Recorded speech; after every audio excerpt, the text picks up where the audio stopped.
You're listening to the Cyberwire Network, powered by N2K.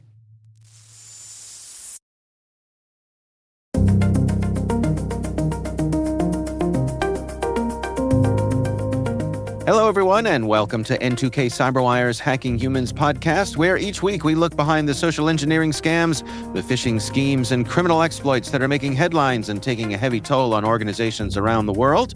I'm Dave Bittner, and joining me is my N2K colleague and host of the T-Minus Daily Space podcast, Maria Vermazis. Hey, Maria. Hey, how's it going? Not bad, not bad. Joe is a bit under the weather this week, and so we wish him the best and a speedy recovery and look forward to having him back on the show as soon as he is up to it.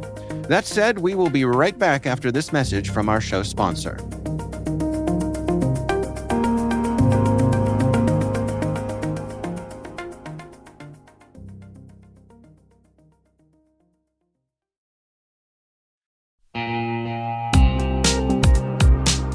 But first, a word from our sponsor, KnowBe4. Where would InfoSec professionals be without users making security mistakes? Working less than 60 hours per week, perhaps. Actually having a weekend every so often. We get it. User behavior can be a challenge. But users can also be an InfoSec professional's greatest asset once properly equipped. What do we mean by that? Well, stay with us, and in a few minutes, we'll hear from our sponsors at KnowBe4 on that very question.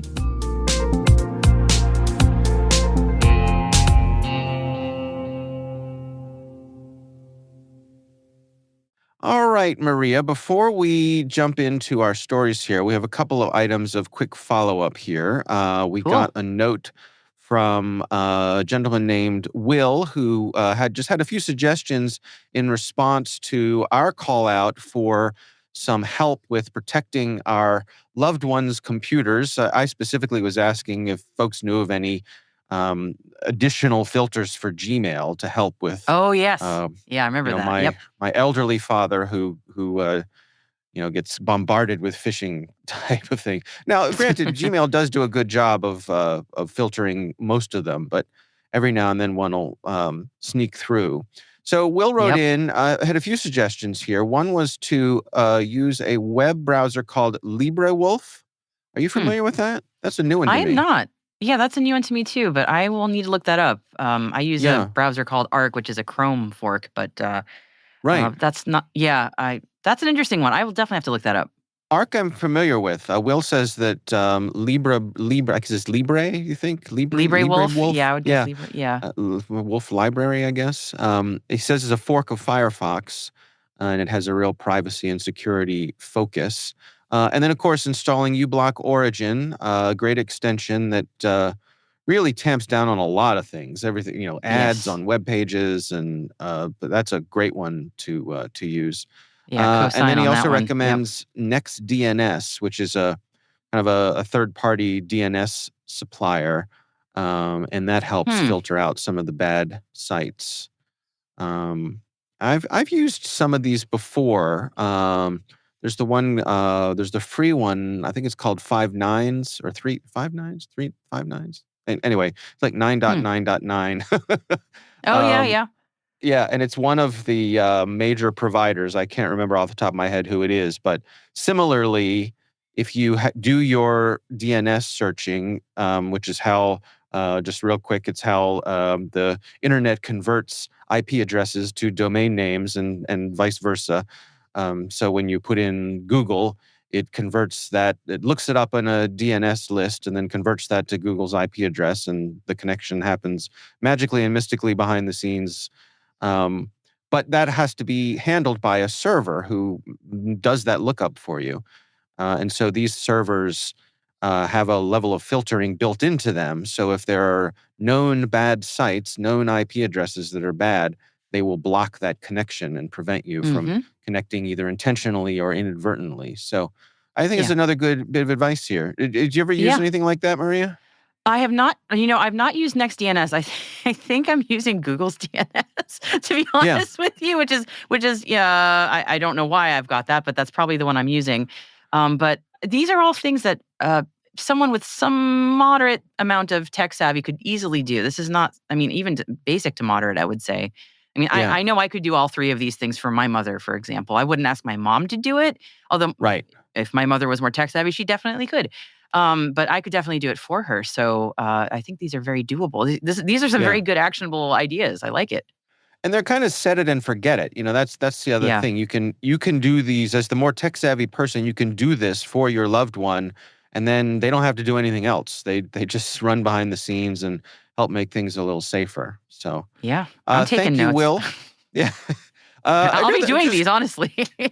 We got another note from a listener named Stu, and I'm highlighting this because as the host of the Cyberwire, Maria, it is my job to pronounce a lot of words that I am not familiar with. And so I would say a large proportion of the listener feedback that I get is people reminding me when I have mispronounced a word.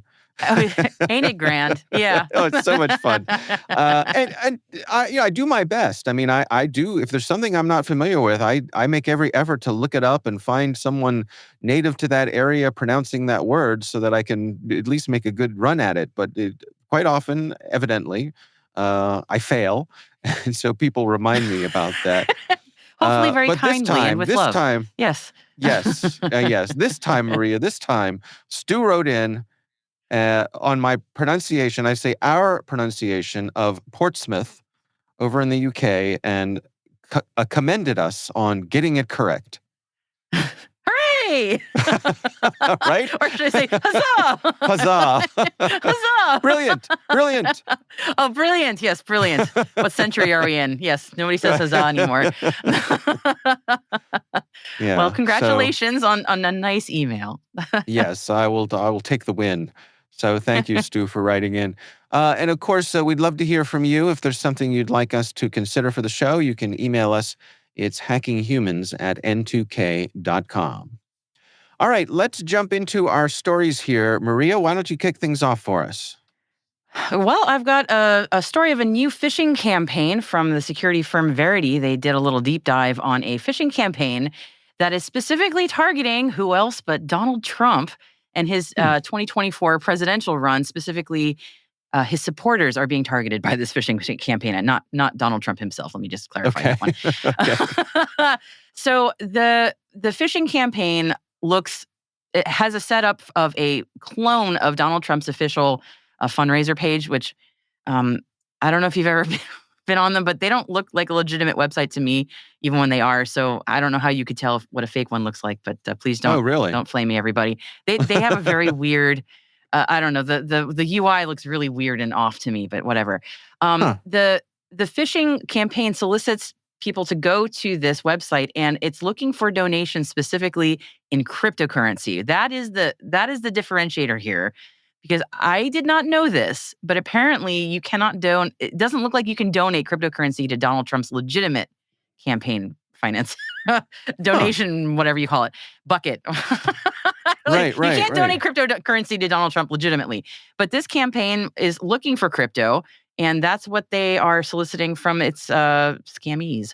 So this campaign has been active since late May, and I thought the timing was also interesting because Donald Trump showed up to a Bitcoin conference, the BTC conference in late July, where he actually was speaking at length about how much he loves crypto and how he wants to do all sorts of things for the crypto community. So I could easily imagine somebody at that conference or listening to the conference on X or whatever going, I love that guy, I definitely want to donate crypto to him, and finding this page and going, this sounds exactly like the person I just heard online. Let me give him some of that crypto I've been hearing so much about from him. Right. But it is actually a phishing site.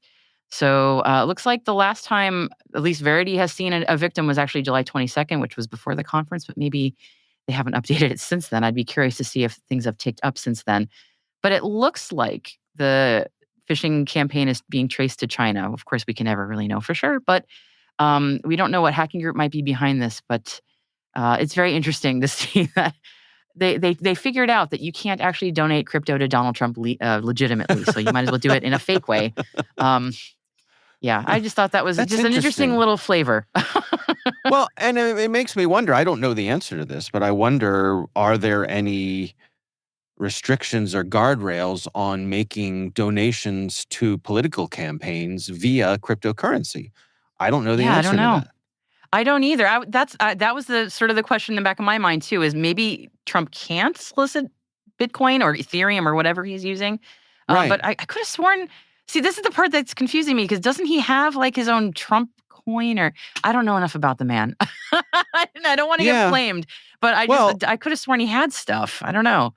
I would, yes, and it wouldn't surprise me. Look, obviously, any politician wants to make it as easy as possible for you to donate to them in any way possible. Yeah, So it strikes me that certainly at the national level, I would imagine that if this sort of thing was viable, then both of the national campaigns would be making this possible.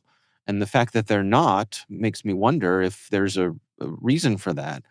But yeah, like you that's say, true. if you can imagine somebody saying, doing a Google search for, well, I mean, let's say you caught wind that former President Trump was speaking at this event, and you did a Google search for President Trump cryptocurrency. I would imagine it's not hard to imagine that Yeah, a site like this would pop up and say, hey, supporters, true patriots, here's how you can show your support for the campaign with donate in Bitcoin or Ethereum or whatever. Just click here, and away you yeah. go. And honestly, that's probably what they were thinking because I don't think phishing scams tend to rely on people donating cryptocurrency or sending money via crypto that much. I mean, they do. It's usually the much harder lift compared to just the more common Yeah, dollars. So the fact that these phishing scammers figure that this will be successful enough to actually run a campaign speaks to a number of different things, as you said, that people are going to be looking for this. So yeah, I would be curious if Verity does a follow up now that the cryptocurrency conference has occurred. Well, that's a lot of alliteration in that sentence I just said. Now that that conference has happened, I'd be very curious to see if there was an uptick because you can monitor because it's right. crypto. You can monitor what's going on with the wallets. So I'd be curious to see if they've seen any tick in donations to these fraudulent wallets. So yeah, maybe we should do a little digging and Interesting. see if that's happened. Yeah. Yeah. All right. Well, we will have a link to that story in the show notes. And we're going to take a quick break before we get to my story. We're going to hear this message from our show sponsor.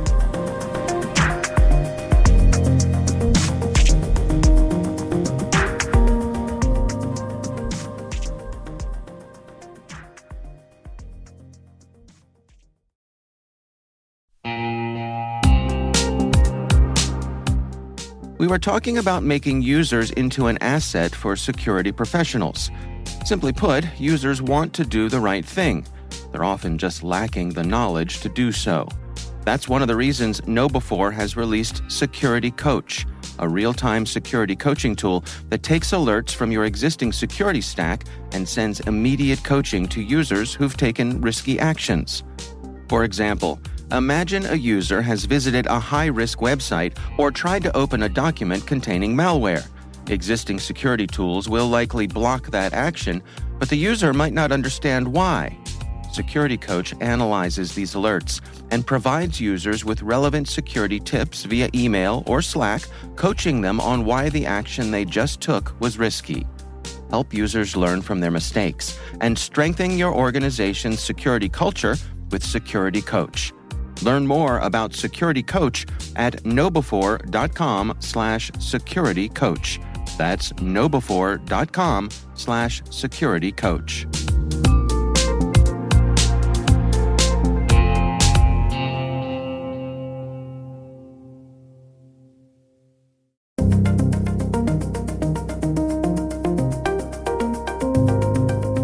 And we are back. Maria, let me ask you this.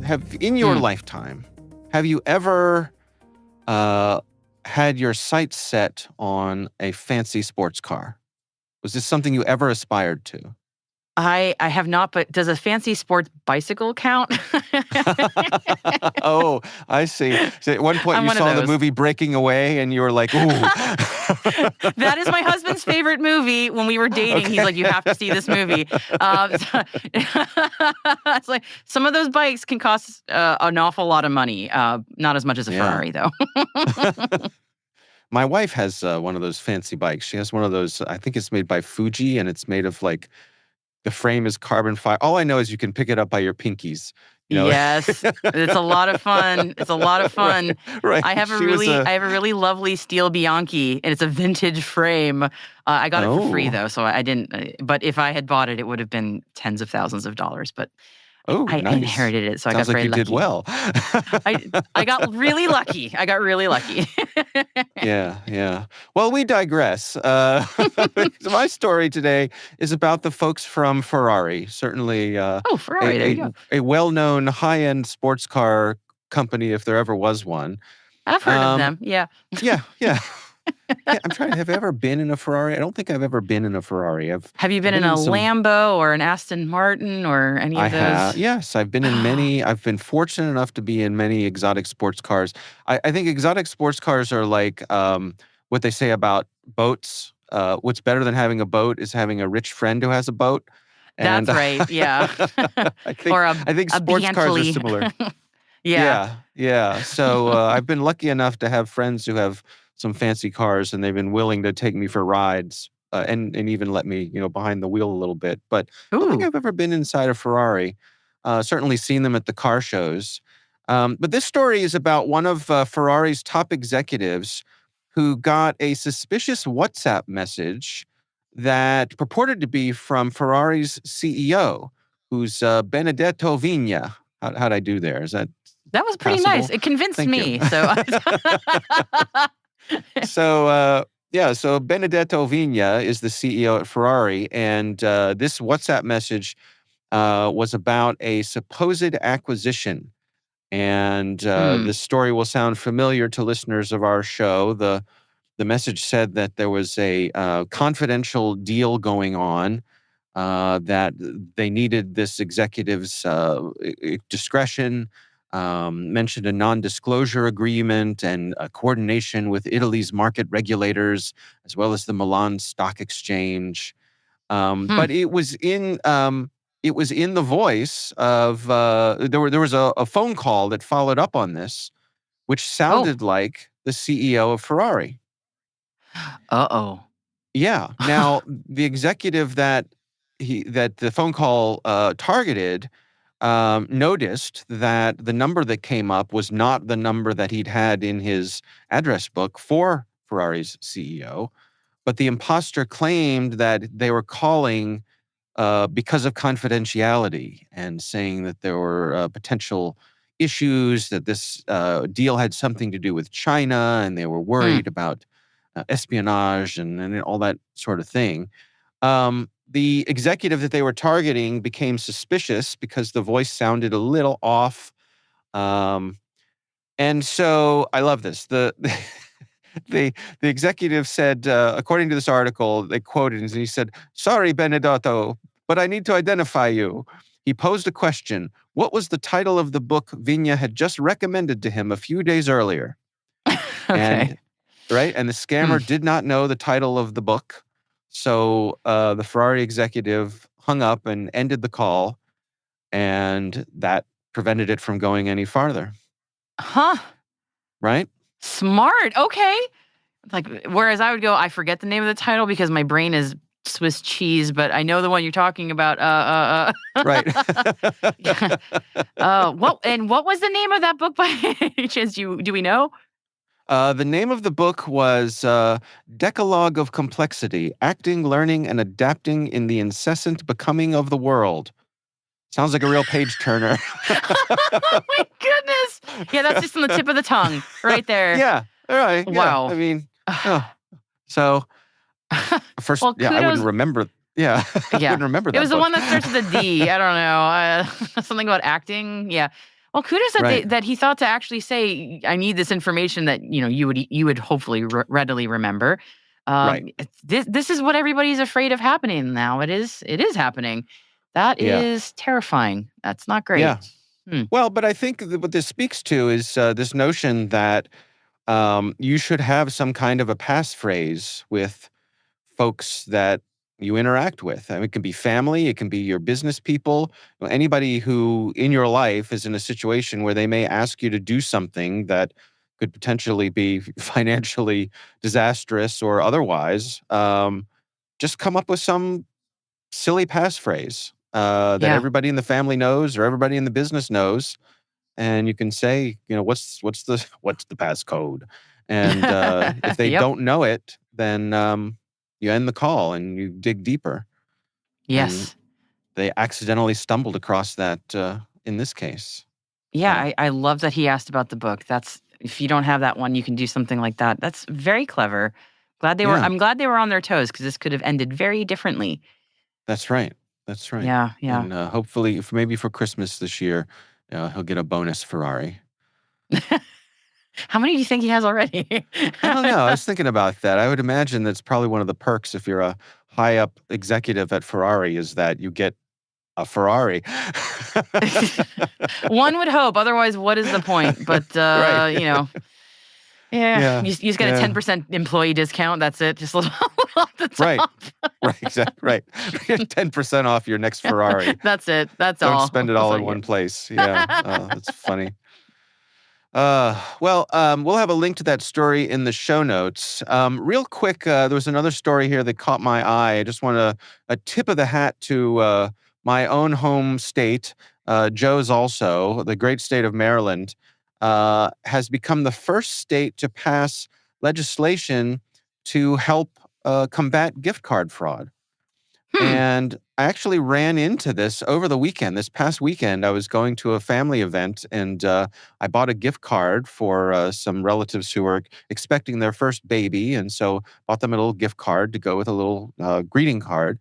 And what I noticed when I took the card up to the cashier actually had to like remove a piece of cardboard that was on the back of the card to reveal the barcode underneath.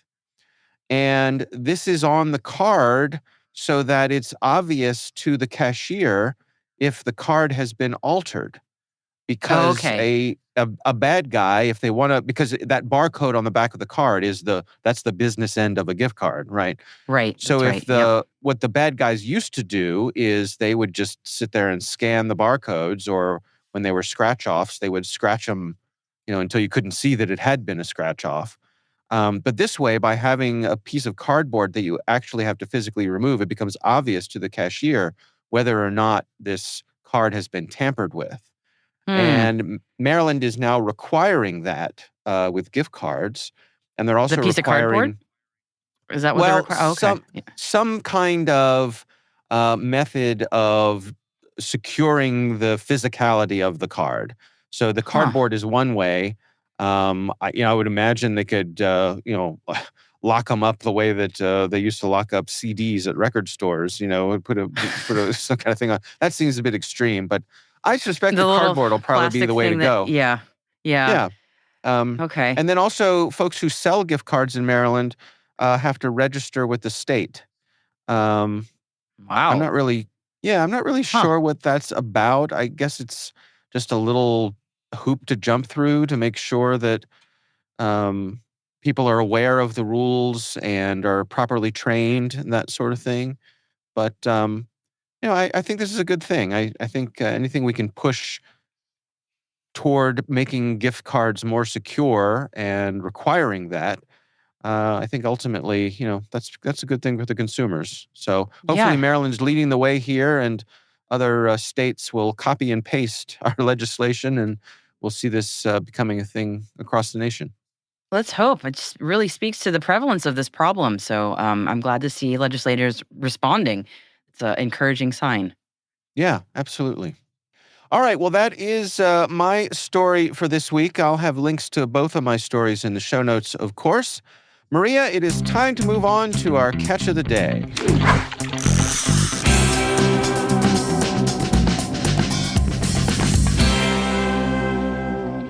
All right. I'll do my best Joe impression. Okay. So, Dave, our catch of the day comes from the scam subreddit. And there's a text message that is being sent to a +40 country code, which is not the UK. What country is +40? Oh, goodness. I don't know. But it has the pound. Oh, maybe it is the UK. I don't know. There's the currency in this text message is in pounds. So we'll just say it's the UK. And this is what the text message says. It's actually an iMessage text message. All right. Right. Listen up. Nothing personal, but you messed with the wrong person. That escort you tried to meet, ? She's not just anyone. She's got connections, and she's got people looking out for her. You think you can just waste her time and get away with it? Think again. You owe her £500, and you've got 2 hours to pay. Transfer it, or you'll be dealing with me, and we will involve your UYO_RE, your family in this. Weird comma placement. I've got details. Form you. Weird comma placement. You can't run away. Form us. Weird period placement. If you don't answer, we will come and take the cash for £1,000 for this mistake. Another weird period placement. And trust me, you don't want to deal with me and my boys. Consider this your only warning. If you bleep, I don't think I should say that word on this family podcast. If you F about, yeah. If you F about, you're going to find out. TikTok, time's running out, .. Ominous. This sender is not in your contact list. Report junk. You think? Oh, my goodness. So, what do you think's going on here, Maria? Just nonsense. I mean, would somebody fall for this? Of course, somebody might find this very intimidating, but this seems like the escort I try to meet, ? I mean, what the heck is the guy talking about? I have no idea. So I looked it up, and there could be a little bit more to this. Oh, really? Okay. Yeah. So what I learned was, evidently, there are folks who set up fake escort services on some of the online dating platforms, and I guess they don't do this on Craigslist anymore, but that used to be a place for it. I guess it's mostly the online apps where someone will say, if you're looking for some companionship or an erotic massage or something like that, please reach out to me and I will. But these folks set up fake instances of that. And then when someone inquires to get more information, they get this in response. Oh, so it's a honeypot. Got it. Oh, that's terrible. Right. So this is targeted. I thought it was just one of those random spams that you get in your inbox sometimes where you're just like, what on earth is this? Oh, so it's targeted. Well, that's dastardly, isn't it? Yeah. Although you can't run away from us. Fear, I don't know. Yeah. Right. There's multiple layers of fear here. There's the fear of these tough guys themselves, which I suppose is plausible in this particular line of business. Yeah. But also the fear of being exposed to your friends, family, and loved ones for having been curious about reaching out for this type of service. So I think that's an element of this as well. You don't want this to get out, to go any further than this message. Oh yeah, that would scare the pants off somebody. Not literally, maybe, but yeah. They put the artificial time horizon on here. You've got 2 hours to pay, or else. It's an interesting one. This is one I hadn't seen before, and I was a little surprised at the research to find out that, because like you, I thought this was just one of those random shotgun things where it's just a threat and a certain number of people will respond to it. But it turns out it's a little more targeted than that. Oh, well, and the bad grammar would convince me that this was legit, because I would not expect someone intimidating me for money to get Old the Rocco. correct usage of your, Right. Rocco wasn't at the top of his class. No. No Oxford commas or nothing. No. All right. Well, we would love to hear from you, of course. If there's something you'd like us to include for our catch of the day, you can email us. It's hackinghumans@n2k.com.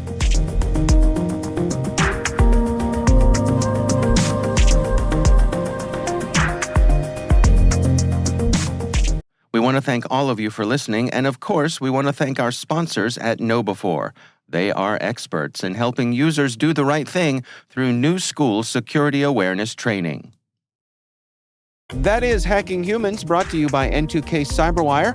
We would love to know what you think of this podcast. Your feedback ensures we deliver the insights that keep you a step ahead in the rapidly changing world of cybersecurity. If you like our show, please share a rating and review in your favorite podcast app. Please also fill out the survey in the show notes or send an email to hackinghumans@n2k.com. We're privileged that N2K Cyberwire is part of the daily routine of the most influential leaders and operators in the public and private sector, from the Fortune 500 to many of the world's preeminent intelligence and law enforcement agencies. N2K makes it easy for companies to optimize your biggest investment, your people. We make you smarter about your teams while making your teams smarter. Learn how at n2k.com. This episode is produced by Liz Stokes. Our executive producer is Jennifer Eiben. We're mixed by Elliot Peltzman and Trey Hester. Our executive editor is Brandon Karp. Peter Kilpie is our publisher. I'm Dave Bittner. And I'm Maria Varmazes. And we hope Joe gets well soon so he can be back. We missed you, Joe. Thanks, everybody, for listening. We'll see you back here next time.